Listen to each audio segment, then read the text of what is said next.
Ready.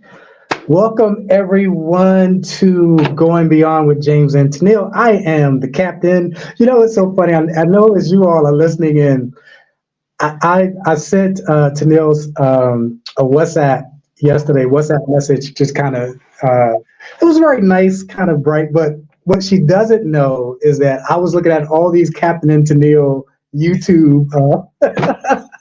So I was trying to find something with Captain and Tennille to send to her, but I landed on something just really nice just to touch base with her.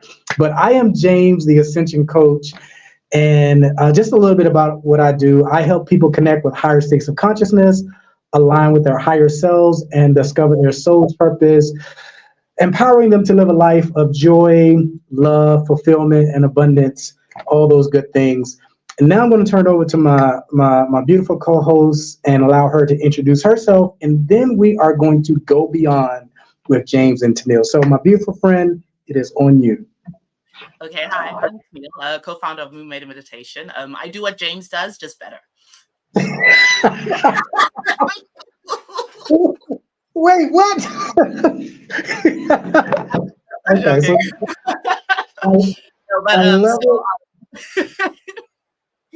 Movement Meditation is a mindfulness company. We do different types of coaching. I focus on lunar alignment for our personal development and professional coaching. And then we have intuitive guidance coaching. This is for going deeper and getting in touch with your intuition. And then there's conscious parenting coaching, and that's really helping families connect with their children. So those are kind of the key things that we do. but no, James and I seem to have very similar like philosophies in our practices. So yeah. First of all, good morning to Mike as well. Mike is a part of this bigger community. I need to introduce you to my community, Tennille. But yeah. So hold on. Oh, and now he's going to call the community. So the community is going to come in, and you're going to see their comments and so forth and all that good stuff. But I absolutely. So let's talk about how Tennille and I met. She was stalking me on LinkedIn, and I was just like, "Who is this person?" Yeah, I said it. I said it since you went there. No, the actual truth is, I came across her profile. I'm always looking for like-minded individuals to connect with. What we talk about is kind of, not everybody's talking about it. So when you see someone who is identified with the same things that you're identified with, you go, ooh, you know what, let me send her. So I'm pretty sure I sent her a follow request, and she was gracious enough to respond, and just seeing what she was about, seeing that, she was, super intelligent. I don't know if you've seen her profile, but definitely go to her profile and see that. I think it's magna cum laude of your, yeah. So just for all who are, getting familiar with us, she's the brain, I'm the beauty. And so we're the yin and yang, and that's, but we're talking about, so we came together and we said, we wanted to create something together. We're very much like-minded, and really, be honest with you, Tennille, whatever, that energy and that spirit in her actually gave the blueprint for what this is. Because I remember her saying something about going beyond. We want to help people go beyond. And I said, that's what we're calling it. We're calling it Going Beyond with James and Tennille. So as we begin this journey of, and you join along with us, you know what, let's find out more about this, about the brains, because again, I'm the beauty. Let's find out more about the brains, and Tennille, let's find out about your journey. Like, what caused you to get into doing what you do? So we've discussed my journey before, but so I'm born and raised in Zimbabwe. I immigrated. I live in Canada, Toronto. Immigrated to Canada as an adult, and then after I had my son, that kind of changed everything for me. I knew that was it. This is what I want to do. I want to be a mom, right? So, but there were a few things, and at the time, because I'm obviously being new in the country, I didn't have a lot of like family support or community and stuff like that. So you go to parenting books, and I'd be reading all these parenting books and be like, wait a minute, that doesn't make sense. There'd be a lot of advice that they're giving, and I'm like, I'm gonna do it my way anyway. Because within our culture, like in Zimbabwe, it's a very child-centric culture. So a lot of the advice that was being given in parenting books just didn't quite work, right? So anyway, so that's kind of like where it started. So I really just focused in on being a mom, and then went back to uni as an adult, and I got my degree in psychology. So I have a Bachelor of Science in Psychology, and part of my degree, I focused in on child development as well as neuropsychology, and I fell in love with it. But there's a part of me that's always been interested in the spiritual aspect of stuff, because again, spirituality and stuff, it's a big part of like, native culture back home, or traditional culture. And I'd be finding a lot of the neuroscientific research was kind of like beginning to validate some more spiritual aspects. That excited me. And that's kind of like where I zoned in. Now, 4 years ago, I had a daughter. And a couple of years after that, I ended up with postpartum depression. So that was kind of like my dark period. And although I knew all this about, mental health and, obviously a strong advocate for mental health, having been actually officially diagnosed and in that state of depression, I realized it was something really like more than even what you can theoretically understand about it, right? So I did end up on antidepressants, and that also showed me something about how fogged my brain was.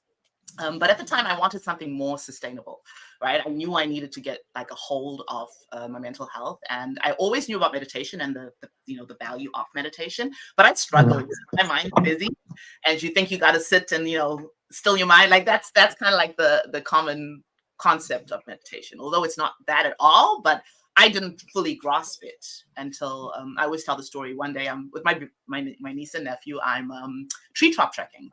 And after this, which is, it's obstacles up in the trees, it was all amazing. I felt so at peace. And I'm like, why? I've just done all the strenuous activity, and I hate doing strenuous activity. What is this about? Yeah, I realized that I got to be present. When you're up in the tree in these obstacles, you have no choice but to focus on the very next thing you're doing, right? And so you get to be fully present in the moment. So that's when I realized, ding dong, that's what mindfulness meditation is all about. It's about being really present. So I then got my meditation certification, and then Moon Maiden started to come to life, right? And on the lunar aligned aspect, because I did tell you that's part of my practice, the lunar cycle has been a huge part of like guiding practices, rituals throughout history, including in my background. So I decided to kind of start aligning my practice and my actions with the lunar cycle, and I've definitely created a formula based on that, which is quite it's definitely helps to get people moving to the next step, because the moon goes through all cycles, and those are the same cycles that we go through life. Anyway, so that's ultimately how all these things came together, and it's been amazing. So yeah. And the final part of my puzzle is this intuitive guidance. Oh, this is beautiful. This is deep mindfulness meditation and guided meditation with breath work that gets you to really get in touch with your intuition, like with your inner self. And why I like this is because it really empowers my clients to know that the power is within them, right? I'm not the one telling you what you need to know about your life. It comes from you. So that's the breadth of my practice, so to speak. But yeah. And for those who know me, you see how Tennille says we're very much a lot alike in our approach and really understanding the true sense of who you are beyond this physical frame. And then I always say you simultaneously understand your power at the same time that you understand who you truly are. And so going beyond is really, and I think Tennille would agree with me, going beyond is really going beyond the mind, going beyond the body, going beyond what we have thought reality to be or thought reality to work, and really kind of deep diving into the truer essence of who we are and our power. And you touched on this just a little bit, but I know this was super fascinating when we had our kind of powwow. Like the whole lunar cycle thing, I've thought about that ever since you shared that. Ever since you shared that, I was like, wow, that's so. So just for those who may not know you, maybe my people are not familiar with it, can you share a little bit more about how that works? Well, I mean, when we just follow, first of all, the moon has always been there to mark time, right? And particularly within a month. Even in African culture, most African words for moon is the same as month, right? Because that's what it is. In every month, the lunar cycle goes through different phases. And if you align your actions and intentions with the lunar cycle, you'll find yourself moving forward. So the new moon is a time for setting intentions. You want to set your goals. You want to start moving towards your goals. The waxing crescent, which comes just after the new moon, is when you start now taking steps towards your goals. First quarter is when the moon's in half. That's when you look at overcoming obstacles. And then from there, you move on to the waxing gibbous. Again, you're now refining your plans after having overcome these obstacles. You get to your full moon. That's a time for gratitude.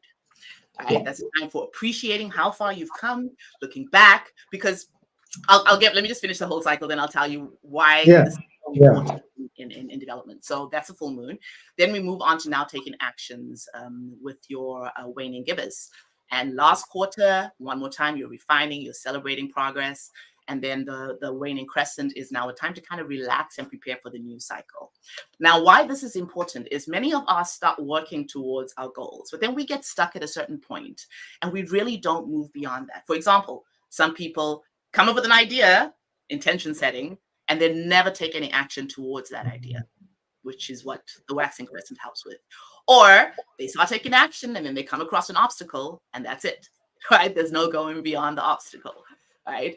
Or, and this is a very common one, you're making all this progress, but you don't take the time to look at how far you've come. Because you haven't reached, so you've got your mind set on a large goal and you're working towards that goal and you're not there yet. So you lose heart because you think you're making no progress. If you actually take the time to appreciate how far you've come, you've realized you have made progress. And I've actually had clients that have had like what's the word called? I can't think of it right now. But when we get to that gratitude point, they realize, oh my gosh, I am actually moving towards this goal, even though I thought that, I'm not doing anything. Because we don't take the time to actually appreciate the steps we've taken, the challenges we've overcome, that get us moving towards that goal, right? And then rest, I mean, that's the end of the cycle, is a very important part too, right? Taking the time to actually just prepare yourself for the next cycle. So, each lunar cycle is 28 days. And so even within my practice, I do a 28-day cycle. And then there's a few days after the 28-day ends before the new moon comes again. And that's really just relax. Okay, take time to reset, appreciate what you've done so far. And so we can get ready to start setting new intentions. So ultimately that's the lunar cycle part. And again, we literally looking at the moon follows these phases. What's interesting is, as I said, healing practices culturally across the world have used the lunar cycle. And science, I said science is backing up a lot of spiritual practices. Recent research in the scientific field have found that heart surgeries done during the full moon, people have got faster recovery times. And that's just among the things that they're showing. And ironically, or interestingly enough, when it comes to native traditional culture, like in our culture, back on these Nyangas, the same thing happens. They do their actual healing rituals during the full moon. So the lunar cycle is there. It's been there. People been using it across culture. I actually, in part of my research was going into all the cultures that use it. I found that pretty much every major religion has got some kind of rituals aligned with the lunar cycle.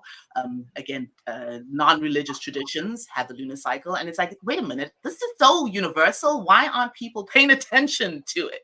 Right? So that's why it's part of my practice.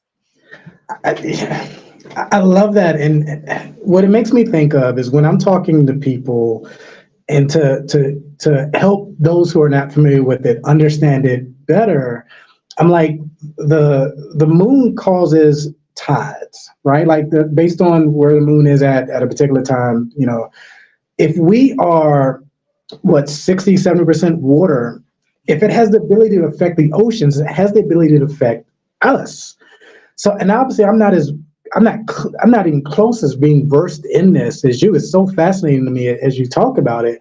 But just that little piece alone gives kind of a clue to this can really play a big part in shifting your reality, shifting you to where you want to be, helping you along your journey. And so Tennille is definitely one that you want to connect with. And definitely if you're watching this and live, you're watching some replay, definitely go and follow Tennille. She's super amazing. Not as amazing as me, but she comes really, really close. So just FYI. So I'm gonna share a little bit about what I do, and then we're gonna talk about trauma for a hot second. So with what I do, I deal with everything on a soul level, on a consciousness level, that true self. And a big part of what I do is kind of putting separation between appearances versus the truth. And what I mean by that is, you know, I've worked with people who have been suicidal, work with people who have appear to have had cancer,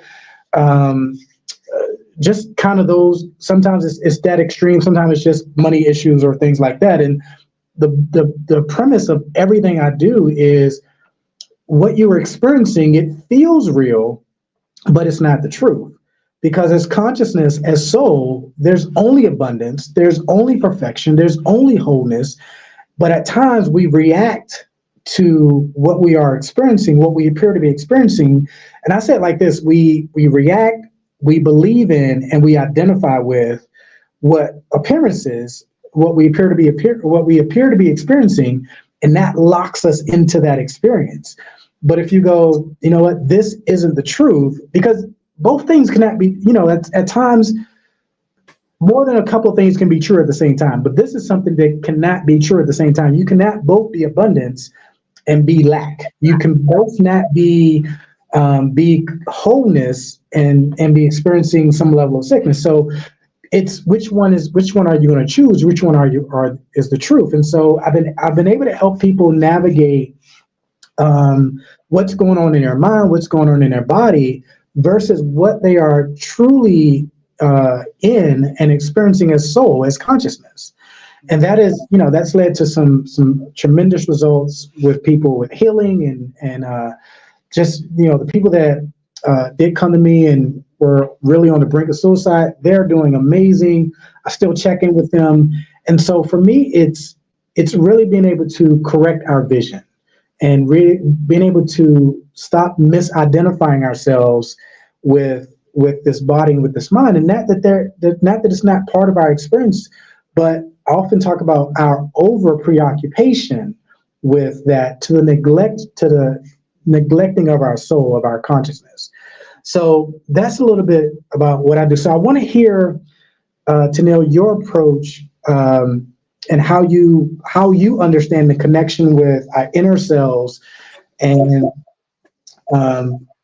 wait, am I saying this right? Understanding connection with our inner selves may have been interrupted due to trauma. I'm not sure how I even said that right, but you know where I'm going with this. So you work with me on this. All right. So, I mean, I know when I introduced myself just as the co-founder of my company, but my actual, I guess, coaching, I'm a trauma-informed holistic wellness coach. So with the trauma-informed aspect, as you mentioned, trauma does play a part in terms of disconnecting us from our true selves. And the thing about it is that most of us, when we think of trauma, we think of big, bad things that have happened. Although trauma takes many forms. And I'm not sure, I've spoken to you about him before, but Dr. Gabor Mate, I love him, but he is amazing on this. And one of the key things that he's brought forward is the concept of big T versus small t trauma. Now, big T trauma is the one that everyone thinks of, you know, abuse, these big, bad things that happen. And the way he puts it, which I agree on, is big T trauma are things that happen to you that shouldn't have, but small t traumas are things that didn't happen that should have. Important is as part of development of human development there are a lot of things that we're supposed to experience, but the way society is set up, most parents cannot attend or have not attended to their children the way that they should. So one of the things I think I mentioned, I guess, in my show notes was I take a very child-centric approach to business, to my practice. And that's not only focusing on like parents and children, but that's child-centric, focusing on people. Because many of us have experienced, at the very least, small t trauma, meaning that we didn't get the things that we needed. And what happens is when your needs are constantly neglected, you start to not trust that your needs are actual needs. And that's what starts to disconnect you with your intuition, right? Because we are intuitively driven. But when we are suppressed, when our emotions are suppressed, when we're not allowed to actively express ourselves, that's when we start to not trust that our feelings are, or our intuition is correct. You know what I mean? And so it's that disconnect that happens. And trauma is a big part, plays a big part in this disconnect. And it can be healed by, because a lot of people are like, oh, you know, bad things happen to everyone, it doesn't matter. And it's like, yeah, no one's saying go back and blame, you know, say your parents for what they may or may not have done for you. But recognize that these things that you missed actually resulted in something in you that needs to be healed. All right. And, you know, they were doing the best they can. And I say this even as a conscious parenting coach. I don't come from a place of judgment, right? I do believe every parent is doing the best they can with what they have. However, it doesn't mean that we miss steps. Myself as a parent, I have, right, with my son, because I have two children, 20-year-old and a 4-year-old. You know, I just had to make sure. But you know, with raising my son, I was a young mom, and there was a lot of things that I missed because I was unaware of my trauma, right, and how the things that I experienced, even though I actively made sure not to do the negative things to him, I didn't realize the I guess the byproduct or the side effects of those negative things. And that's what came out, you know, in my parenting. So that is it. It disconnects you. Like trauma disconnects you from understanding your true self. But when we realize this and we recognize this, then we know that it's something that we can reconnect with. Right.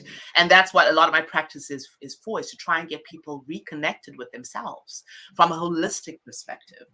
Right. Meaning recognizing you, valuing you as a person, as a whole person, as you are, flaws and all, right? Yeah.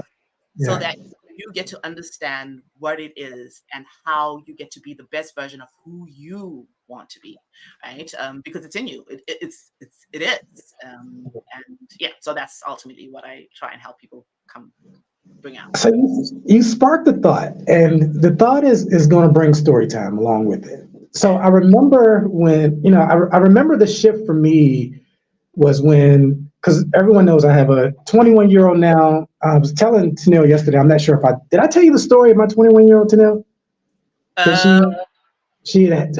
saw her mother talking about her daughter having cancer. Yes. Okay, so I have a 21-year-old and I have an 11-year-old. As it relates to my 11-year-old, my whole purpose, my whole mindset when I knew I was going to have a little one was for her not to go through what I went through when I was young. And then that didn't even shift. That she was born in 2013. So for 2 years, I'm just the overprotective dad. I am just, you know, I'm making sure we're doing our I ams. I am love. I am important. Like, and nothing's wrong with that. But I used to have these thoughts of something happening to her, like some kind of injury or something. And I remember very early on, and this is how powerful we are in creating our reality. My fear in that I was overprotective of something happening to her created an experience of something happening to her. And it was, you know, she was I think not even 1 yet, or just maybe around 1, and we had the bed up kind of high, and she was sleeping on the bed. I was at work, and my then wife was at home, and she had stepped into another room to do something. Well, my daughter, who's still this way to this day, she watches, and I'm the same way. She watches something and then she figures I can do this. I see how I see how they're doing this. I can figure. I got this. But she ended up fracturing. She ended up trying to get off the bed and fracturing her leg. And I remember at that time, I was like, "How could you let this?" Talking to my then wife, "How could you let this happen?" But as I came into my spiritual awakening in 2015, I was like, "Wait, I did this. I created this experience because of my fear of this happening. Because again, we create from our passion and we create from our fears. And so I'm responsible for this." And it was right around 2015 at the same time that I was like, I had to allow her to walk her path.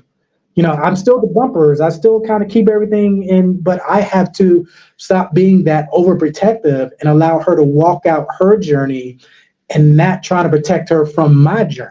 My journey is over with. She's starting her own journey. And so that's what sparked the thought when you said that just being, we talk about this offline, being present, and just kind of help guiding, them on their journey, but not trying to protect them from what we experienced. And really the other thought that came to mind when you were saying that was, in all of my coaching, ever since I started in coaching maybe 10 years ago, and even I've been in personal development, next year will be 30 years. And all of that time, it's been the same thing. I am helping to heal the little one, or the inner child, in a sense. I don't like to use the word inner child, but for lack of a better word, I am always just working with the little one inside of the adult in every instance. Because that's the one that's when we first experience fear. That's when we first experience, we may not have been able to define it when we first experience neglect. And so that becomes a story that plays out over and over and over and over again until now they're an adult and they're trying to figure out why as an adult, and I should know better, or I'm much more mature and all that. Why am I dealing with this in my present reality when there's that story that's been playing for so many years? That's a part of who you are now. And that's where someone like Tennille or myself hops in with the healing, or even Dr. New, who's watching and taking part in the comments. But yeah, that's what comes to mind when you say what you just said. But we also want to, I don't know if you want to touch on that before I go to this next part. Did you want to? I actually did, because it's so funny. What you said is very true. A lot of parents, we do tend to even project our fears onto our kids. I'm like, ooh, I have a story too.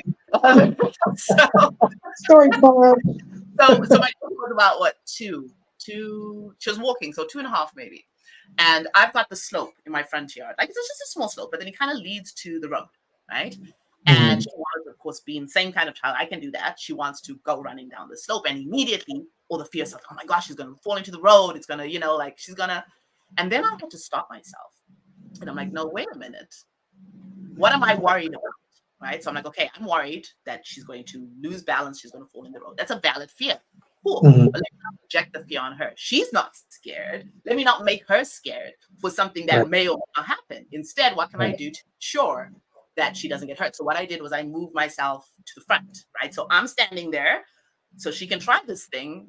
If she does fall, I'm there to catch her, right? So that alleviates my fear. And what was interesting, and I was so proud of myself after this, to be honest. So she did. So she gets to the top, and then she realizes herself, maybe not. Right? And there's stairs with the railing. So she goes to the railing all by herself. She holds the railing and she goes down the stairs. She comes back up the stairs, holds the railing, and she goes. And she does it about 3 times until she realizes, I can do it. And then she goes, but then she herself slowed herself down and carefully went down the slope. Right? She didn't rush it. She on her own learned that there's a potential danger here without me having to put that fear in her. And she learned how to navigate the slope on her own safely. She might not have gotten an opportunity had I just stopped her because I was scared of what could have happened, right? Instead of learning it. So anyway, so that's and again, this is just an example of how we take a moment to just check ourselves, and again, sometimes your fears are valid. So then what you do is you figure out what you can do to scaffold, right? To ensure that you're providing them the safety for them to explore whatever it is that they're trying to explore on their own, so they can learn their lessons for themselves. Because lessons learned on your own are way more valuable than, you know, what people tell you. So absolutely. Absolutely. So this last part, we want to talk about, you know, how society's version of success is often far removed from what makes people feel fulfilled in life. Like that's one of the things that when one of our last conversations before we decided to do this was, what are we seeing with our clients? And on both ends, like I'm dealing with celebrities, people in Hollywood. Right now I have a client who's a surgeon, and with all of these, and you would think that, wow, you've reached this height of status, of accomplishment, but what Tennille, both and I are recognizing is that there's still a sense of unfulfillment, and really that's really the foundation of what we want to build on, and going beyond the accomplishments, going beyond the status, going beyond the whatever your bank account looks like, and really stepping into that realm of I am fulfilled. Whether it's a little or a lot, whether you're known or unknown, you just have that sense of I can breathe. I feel good in my skin. I feel good, you know, as I am. I feel that sense of fulfillment, and that's what we want to talk about. So talk about what you're seeing, or kind of touch on a little bit about that in terms of helping people feel that sense of fulfillment. So this one is one that I've come across most when dealing with my intuitive guidance coaching. So my intuitive guidance coaching is based on root force therapy, which is a fairly new therapy that the Center for Healing in Australia has put forward. It includes the emotion code. I'm not sure if you've read the book. I recommend you, right? But it includes work from the emotion code, as well as like meditations. And people, oh my gosh, like I've had the most profound results, and it's always the same thing. Like they're really successful in life, but they just feel like they're not making an impact. That's a big one, right? Not making an impact. Don't like the reality of the society they're now in because of this new status. That's an interesting one. But when we go through these, we start to realize, because I remember I said one of the things I like about my intuitive guidance coaching is I don't tell you anything about yourself. You learn everything you need to learn from yourself. I just guide you there, right? Through the sessions. And I've had clients go into childhood memories where they recognize where like one particular client, he had situations where he felt alone, felt like nobody cared about him, and realized that actually he had a lot of love around him, but because of whatever he was going through in that moment, he didn't see it.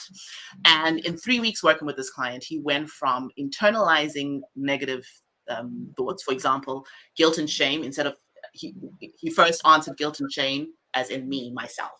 I'm guilty. You know, I'm shameful. And after working together, guilt and shame was my behavior. And it seems like a small shift, right? Except it's huge. And there's people that have been in therapy for years that don't know how to make that shift. You may have done bad things or things that you're ashamed of, but you are not a shameful person. You are still a valued person. Right? And once you recognize that your behavior is not you, then you can do something. You are empowered to do something, to understand where that behavior is coming from and how you can change it. But when you internalize it, when you're like, I am shamed, what makes you ashamed? Me. You know, what makes you guilty? Me. Then it's hard for you to, like, it's you, you know, versus my behavior.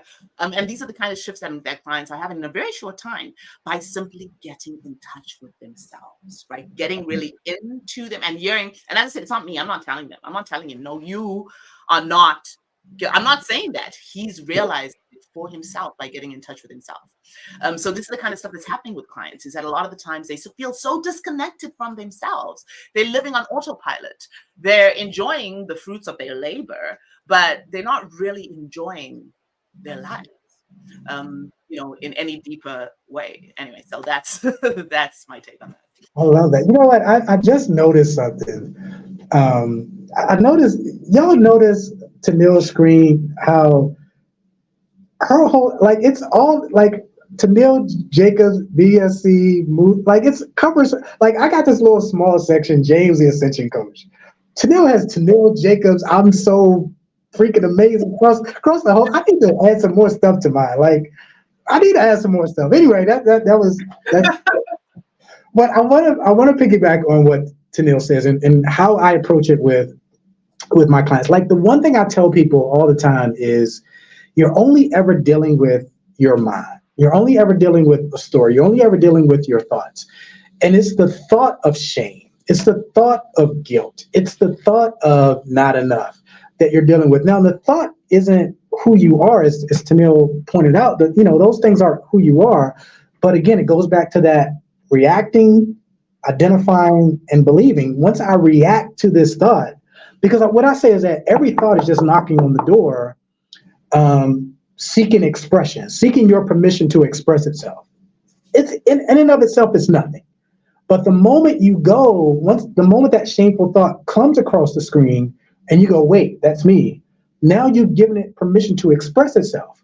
You just let it come and let it go. That's what it is. That's the part of the meditation, I'm sure that Tennille does, and what I kind of similar to what I do with my clients as well. But you're only ever wrestling with the thought. And so if you can put some space between who you are and that thought of, I'm not making enough money in my business, the clients don't show up for me, or, as Tennille pointed out, feeling the guilt or feeling the shame, when am I going to get over this? So, et cetera, et cetera. Once you can separate yourself from that thought and just be the observer, be the witnesser, be the one who's watching it, now you've made space for that which you have intended to come through. Making that space, now that's enough room for whatever you've intended. That's enough room for the client to come through, the money to come through, the healing to come through. But as long as it's you connected yourself to that thought, to that emotion, there's no room for anything to come through. You got to allow that separation. And similar to, and I think I'm going to, one of our sessions, I think I'm going to do, I do a hypnotherapy session, and I don't know, you may want to do your session too, but I think for me, I'm going to do either a hypnotherapy session, I'm going to do something I do where I introduce people in real time to their greatest self in the moment. And so I do think I'm going to touch on that at some point, but for now, we are, unless there's something you want to close with, we're going to, I think we've been doing this for like almost 40 minutes. We don't want to bore anyone. Jason's here saying Moon Maiden. So definitely go follow Tennille if you haven't followed Tennille. And definitely look forward to our next sessions. This was just the introduction. This was just the intro. This was just to show you how amazing she is, and how amazing Tennille is, how amazing I am at what I do. And so, yeah, so Tennille, any closing comments before we close out? And also to let them know how much better I am than you at once. See, and I was trying to be so nice. I was like, how amazing Tennille is. But we're going to let that slide. But yes, thank you. Thank you so much for reaching out, for inviting me. This is fun. And if there's any questions, anyone has any questions, happy to answer. Yes. It's similar to, piggybacking off what you said, if in the comments, you have any questions, if you watch this on replay, just post them in the comments. Tennille and I will circle back. And also, let's take a vote. Let's take a vote. Who's better? Before we close out, if you think I'm more amazing, put a 1 in the comments. If you think Tennille is more amazing, you put a 2 in the comments. That's whether you're watching the replay or watching it live. I think I'm the beauty. She's the brains. But if you think different, we'd like to know your thoughts in the comments, and we'll circle back and we'll tally it up for our next live on next Tuesday at 10 a.m. Pacific time. Tennille is kind of 3 hours ahead, so that's 1 p.m. if you're kind of Eastern Standard Time. So, all right, as I always like to say to everyone, I definitely appreciate you all joining in my community. I'm actually going to introduce Tennille to our community, so be on the lookout for her inside the group. As always, I love and I appreciate you, and we will see you soon. Namaste. Thank you.